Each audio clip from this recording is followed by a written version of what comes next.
My name is Malikaa and welcome to Integration by Partial Fractions Part 2. So in the first part we went over a slightly easier problem. In this video let's go over a slightly tougher one. So let's get started.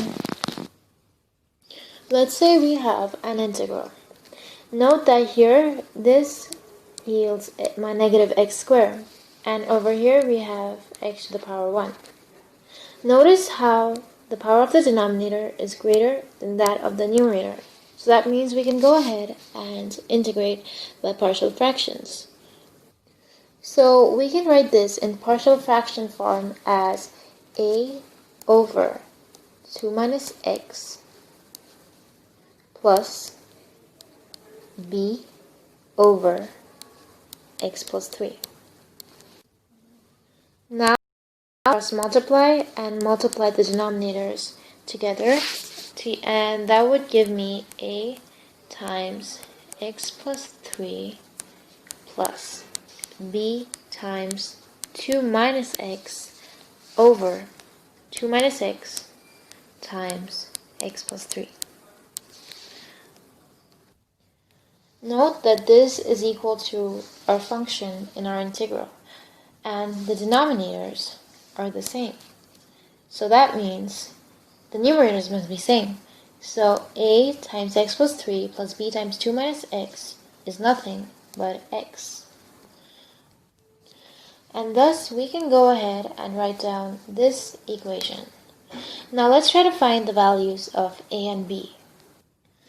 So we need to find a way to eliminate one of these terms and then find the value of the other, and vice versa. So let's see what value of x will allow us to eliminate either a or b.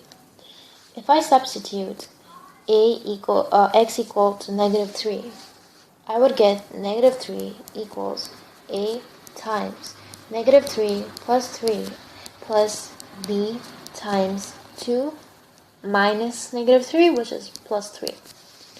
And as you see here, this equals to 0, so there's no a, and negative 3 equals to 5b. b equals negative 3 over 5. Now let's try to find a way to make b disappear in this equation so that we can find the value of a.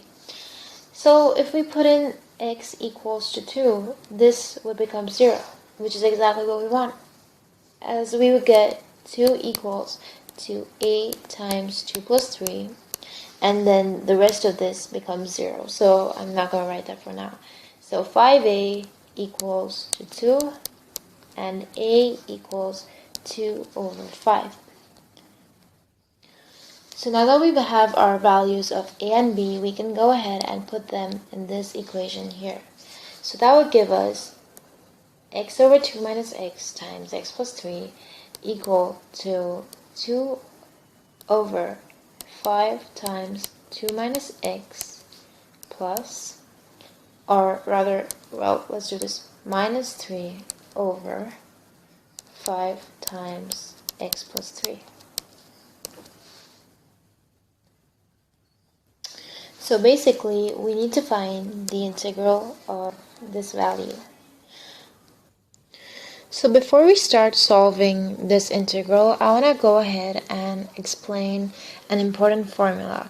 So say I have an integral of f of x over, f prime of x over f of x dx. Then this would be equal to the natural log of the modulus of f of x plus c. So this is the formula we're going to be using in this integral. We may have to make some changes, but let's see how we can make this happen. I want to start by removing the constants. So over here you see it's 2 over 5. So we can write this as 2 over 5 times the integral of 1 over 2 minus x minus dx, I keep forgetting this, minus the integral, or it's actually 3 over 5 because constant goes outside, 3 over 5 over 1 over x plus 3 dx. Now if you see here, the derivative of 2 minus x would be, so 2 is a constant, so that becomes 0. Negative x, the derivative is negative 1. So we need to find a way for the numerator to equal negative 1 to use the formula I explained a moment ago. So let's keep that in mind. And over here, the derivative of x plus 3 becomes 0. X, the derivative of x is 1. So this is what we have in the numerator, so we don't really need to change that. So to change this, I'm thinking of adding an extra minus sign here and a minus sign here. So two negatives make a positive. So to compensate for this negative sign here, adding a negative sign right here. So this should affect our solution, just making it easier for us to solve. And now that all the difficult work is over, all we need to do is use our formula.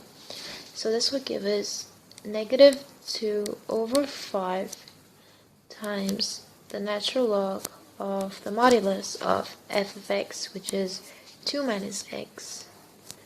2 minus x